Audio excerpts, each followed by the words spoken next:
Hey there, I'm Dr. Sherry Walling. I'm a clinical psychologist who focuses on the mental well-being and thriving of entrepreneurs, high performers, their families, their coworkers.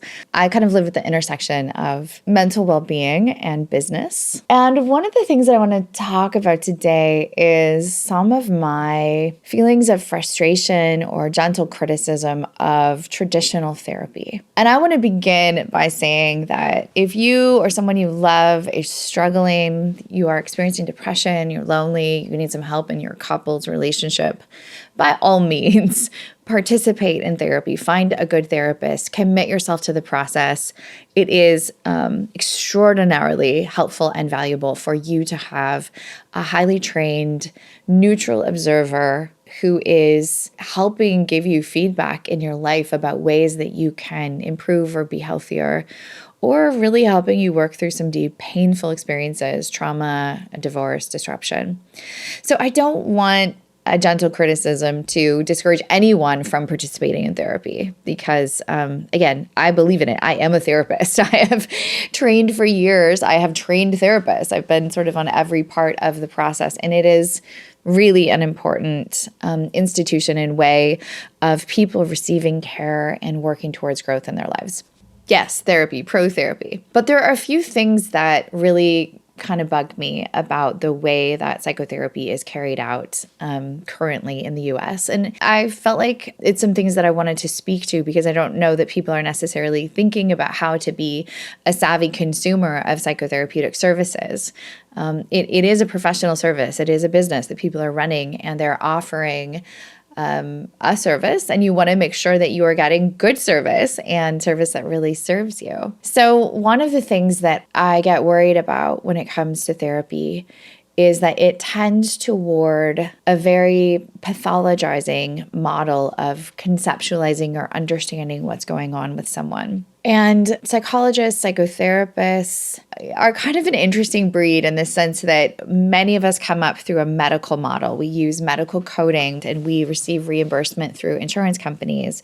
We're kind of part of the medical establishment, which is super appropriate and helpful. I think some of the ways in which we as non-medical care providers are participating in the medical system, we can feel a little bit like, I don't know, like the stepchild. So to compensate for our sense of otherness, I will say that a lot of people in the psychotherapy world almost like dive really deeply into the process of finding a diagnostic code, writing a treatment plan, like just do a hard leaning into a medical model, like a pathology model of what's happening with their clients. And this is especially true of young therapists who are kind of marinating in the DSM, which is the Diagnostic Statistical Manual. It's a book that holds all of the diagnoses that someone might give someone related to mental health. Because of the eagerness to prove that we can play right alongside the doctors and nurses, sometimes that seems to be the thing that we're looking for. Like the field of psychotherapy is sort of bought into an illness first, and your illness is the thing that is what we're trying to discover,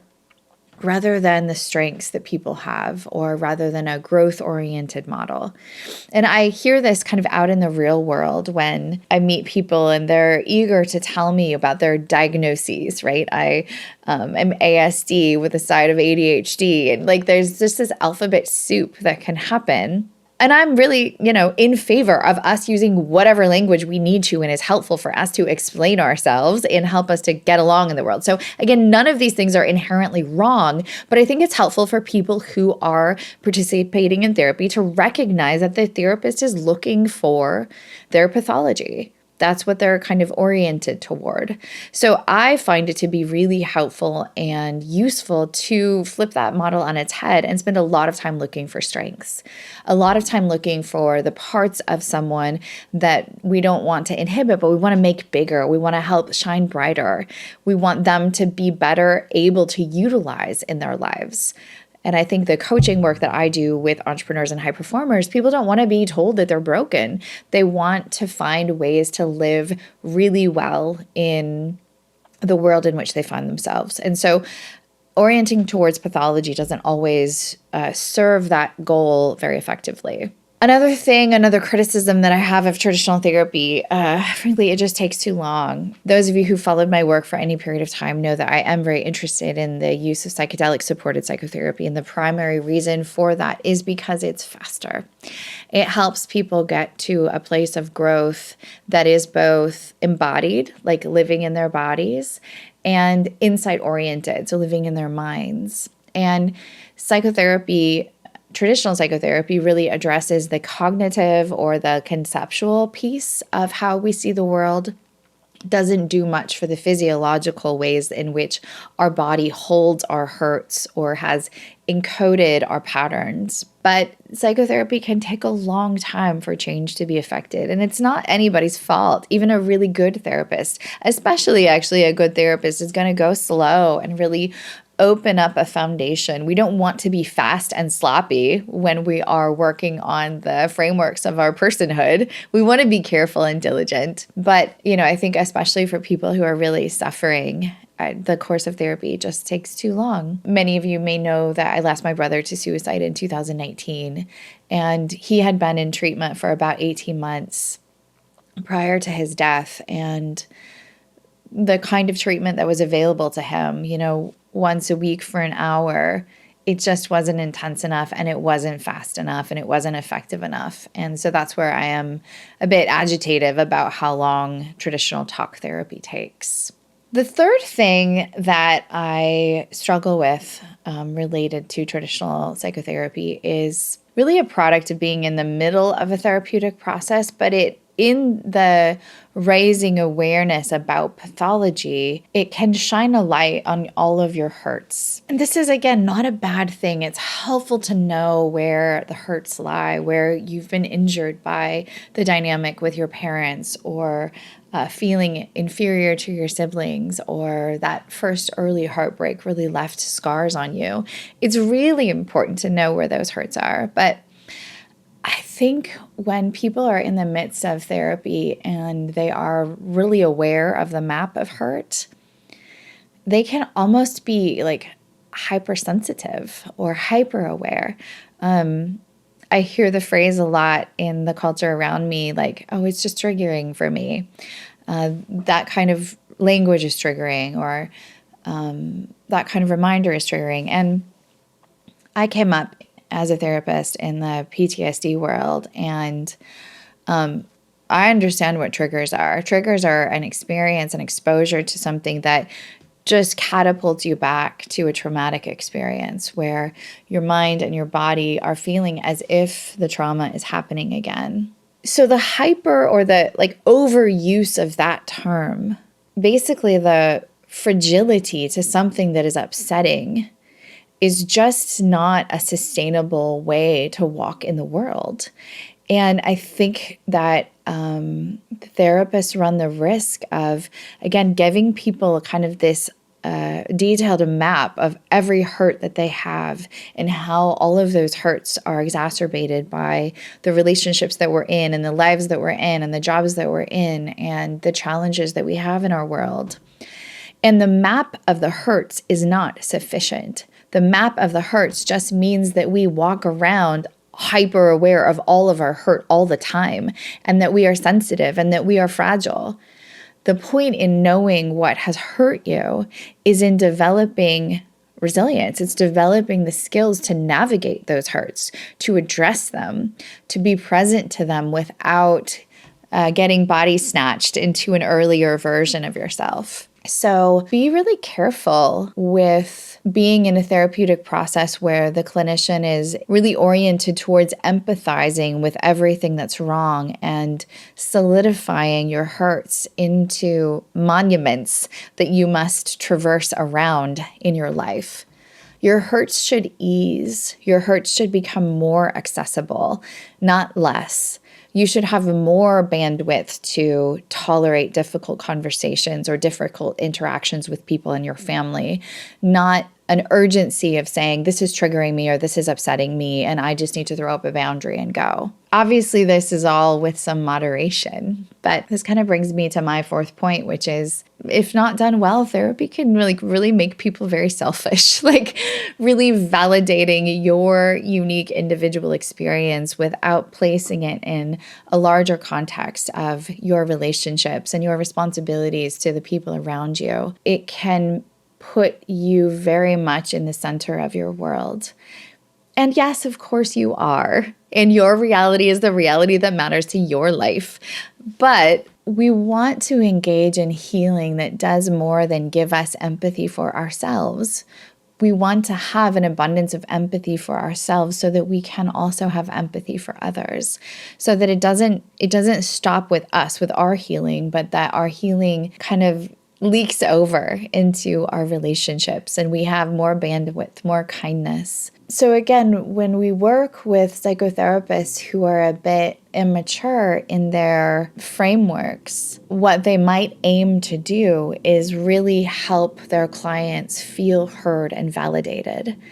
And that is a wonderful starting point, but it is not the destination. It is not the place that you want to land after spending a lot of time and energy and resource in a therapeutic process. You want to grow your capacity. You want to grow your strength, not only for your own benefit, but for everyone that you are in relationship with.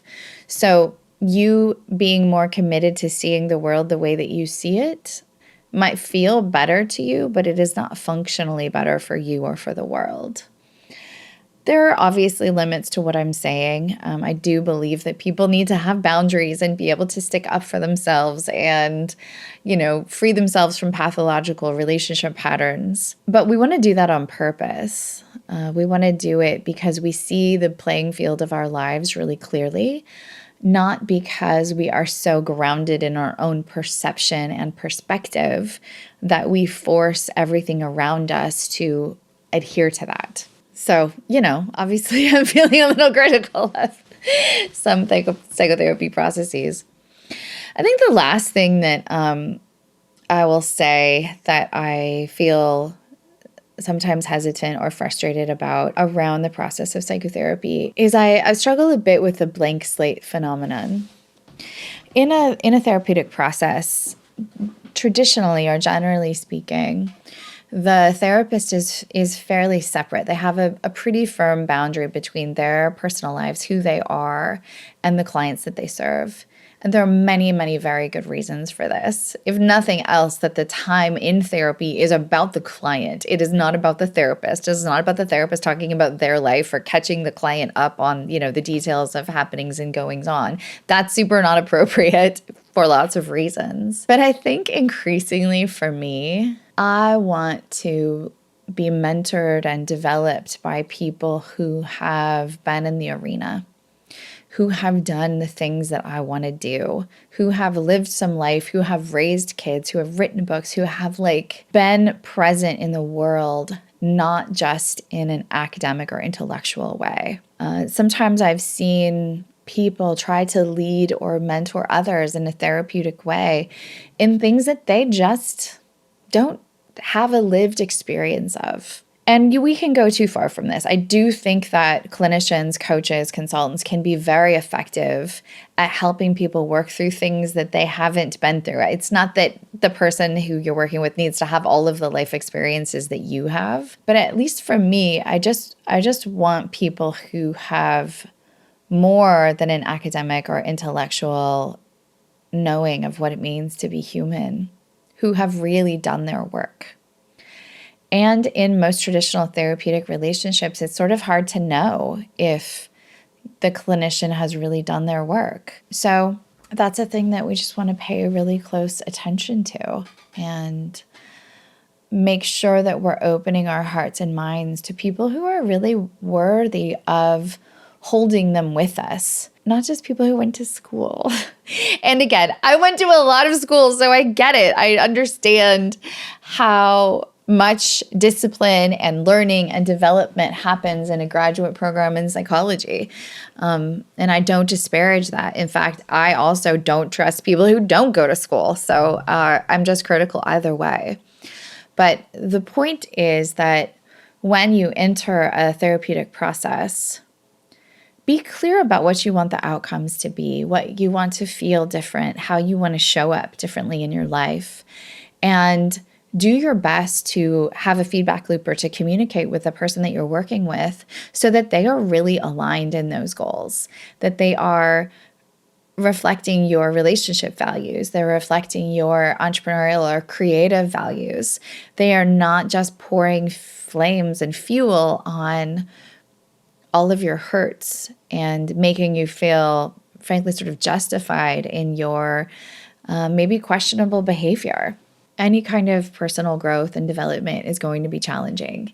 And there will be many moments of being messy in the middle where you won't have it landed. Well, you'll be mid-process and you will be hyper aware of all of your hurts, or you will be having a deep knowledge of your pathology, your diagnoses, and how they might be shaping the way that you show up in your life. But just make sure that you're not lingering there and you're not working with someone who is content to let you linger there. If you have curiosity about working with a team that has a lot of training and mental health experience, and also a very deep perspective about what we're doing when we're coming alongside and helping people thrive, feel free to reach out to me or to my team. This is what we do. And once again, just reiterating, like, therapy is a really great tool. Just make sure that you use it well, that you are a healthy consumer of psychotherapeutic processes.